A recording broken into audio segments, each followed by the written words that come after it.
প্রিয় শিক্ষার্থীবৃন্দ সবাইকে স্বাগতম জানাচ্ছি রিয়েক্ট.js এর খুবই ইম্পর্টেন্ট এই ভিডিও টিউটোরিয়ালে। আশা করি আপনারা সবাই অনেক ভালো আছেন এবং আমার রিয়েক্ট.js এর বিগিনার টু অ্যাডভান্স লেভেলের প্লেলিস্ট থেকে আপনারা অলরেডি অনেকগুলো বিষয় সম্পর্কে খুব সহজেই জেনে নিয়েছেন। এখানে আমি বিগিনার থেকে যেমনটা বলেছি অ্যাডভান্স লেভেলের অনেকগুলো টপিক অ্যাড করেছি এবং ডেফিনেটলি আমি চেষ্টা করেছি খুবই ইজিভাবে প্রেজেন্ট করার, যাতে করে এই ভিডিওগুলো আপনাদের সাহায্য করে। তো ফ্রি কোর্স ভেবে আসলে এটাকে অবহেলা করা চলবে না, কারণ চাইলেই আমি এই কোর্সটা অথবা পেইড কোর্স করতে পারতাম, বাট পেইড কোর্স করা আসলে এটা আমার প্রিন্সিপাল নয়, সেজন্য আমি করি না। যেহেতু অনেক আগে থেকেই আপনাদের বলে এসেছি, প্রায় 10 বছরের জার্নি, 10 বছর আগেই বলেছি যতদিন সম্ভব আমি ফ্রি কোর্স আপনাদের দিয়ে যাব এবং সেটা করেও যাচ্ছি ইনশাআল্লাহ। চেষ্টা করছি যে এই ফ্রি কোর্সগুলো চালু রাখার জন্য আপনাদের, এবং সেই জন্য ইউটিউবে প্রায় 2000-এর কাছাকাছি ভিডিও টিউটোরিয়াল তৈরি করতে সক্ষম হয়েছি এবং প্রায় 35টির মতো সাবজেক্ট নিয়ে কাজ করেছি সোফার। তো যাই হোক, যেমনটা বলছিলাম রিয়েক্ট.js এর অনেকগুলো ভিডিও দেখতে পাচ্ছেন, যেগুলো একেবারে বেসিক লেভেল থেকে শুরু করে আপনাদের রিয়াক্ট রাউটিং সম্পর্কে ধারণা দিয়েছি, অর্থাৎ অ্যাডভান্স লেভেলের টপিক সম্পর্কে ধারণা দিয়েছি, রিডাক্স সম্পর্কে ধারণা দিয়েছি, অ্যান্ড দেন কীভাবে রিয়াক্টে টাইপস্ক্রিপ্ট ব্যবহার করতে হয় সে সম্পর্কে ধারণা দিয়েছি, রিডাক্স টুলকিট সম্পর্কে ধারণা দিয়েছি, অর্থাৎ আপডেটেড জিনিসগুলো আমি এই প্লেলিস্টে অ্যাড করে দিয়েছি।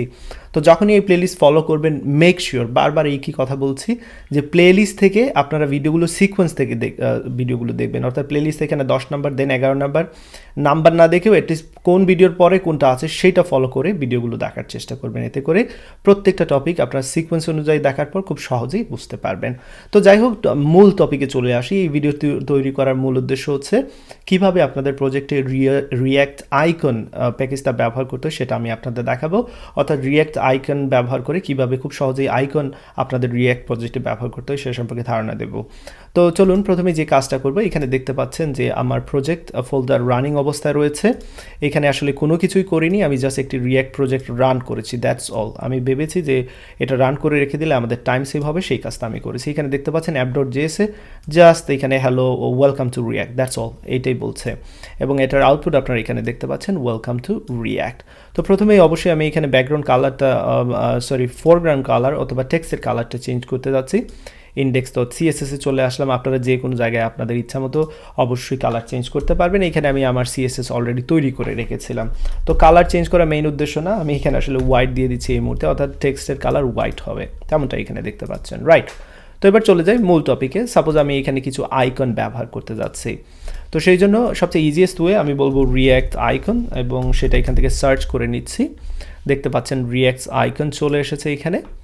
এইখান থেকে ওদের ইনস্ট্রাকশন ফলো করে আমরা খুব সহজেই আইকনগুলো অ্যাড করতে পারবো। প্রথম ইনস্ট্রাকশন হচ্ছে রিয়াক্ট আইকনস আমাকে ইনস্টল করতে হবে, এই npm এর সাহায্যে এই প্যাকেজটাকে ইনস্টল করতে হবে। তো এখান থেকে আমি কপি করে নিচ্ছি এই লাইনটা, আপনারা চাইলে এরকম সিলেক্ট করেও এইটাকে কপি করে নিতে পারেন। অ্যান্ড দেন যে কাজটা করব, আমি এটা ইনস্টল করব। তো অলরেডি এই প্রজেক্টটা রানিং অবস্থায় আছে, তাই আমি এটাকে Ctrl+C বা Command+C চেপে বন্ধ করতে চাচ্ছি না, এটা রানিং অবস্থায় থাকুক। বাট আমি পাশাপাশি আরেকটি টার্মিনাল উইন্ডো ওপেন করে এখানে ইনস্টল করে নিচ্ছি।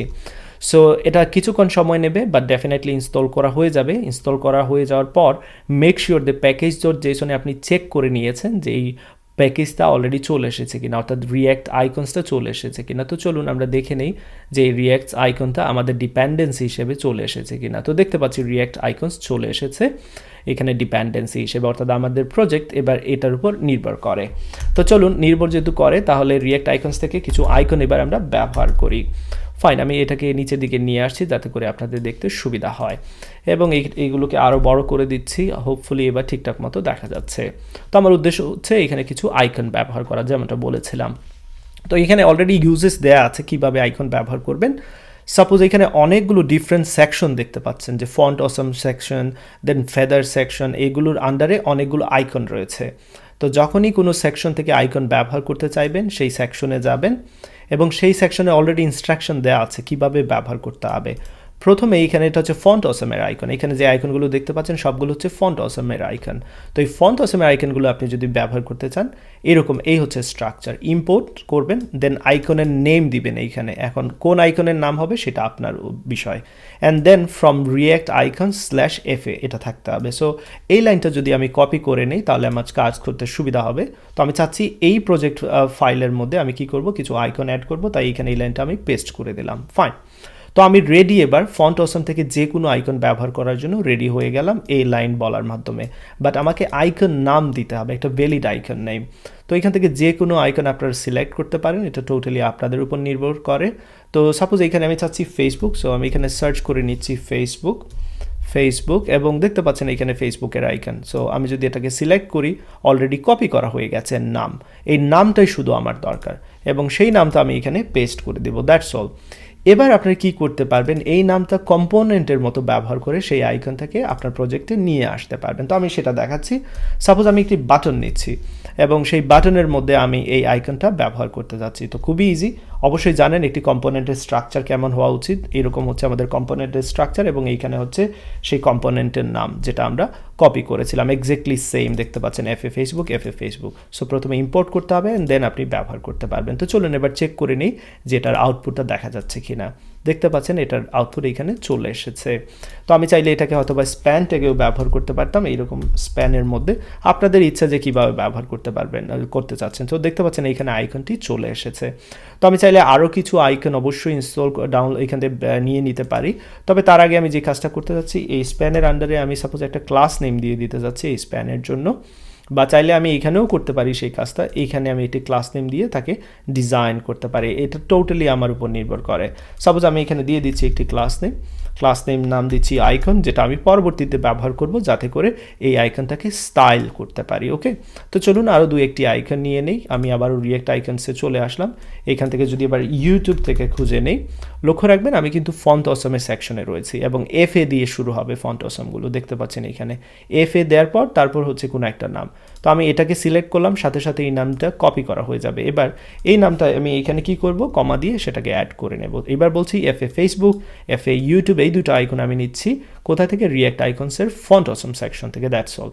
তো এবার চলুন এই আইকনটাকে আমরা ব্যবহার করতে পারি। আরেকটি স্প্যান ট্যাগ আমি এটা কপি পেস্ট করে নিচের দিকে নিয়ে যাচ্ছি, বাট এবার আমি ব্যবহার করব যেটা হচ্ছে এফ এ ইউটিউব, যেটা আমি অলরেডি উপরের দিকে ইম্পোর্ট করেছি এইখানে। তো এক্স্যাক্টলি সেম সেই কাজটা আমি এখানে করে নিলাম।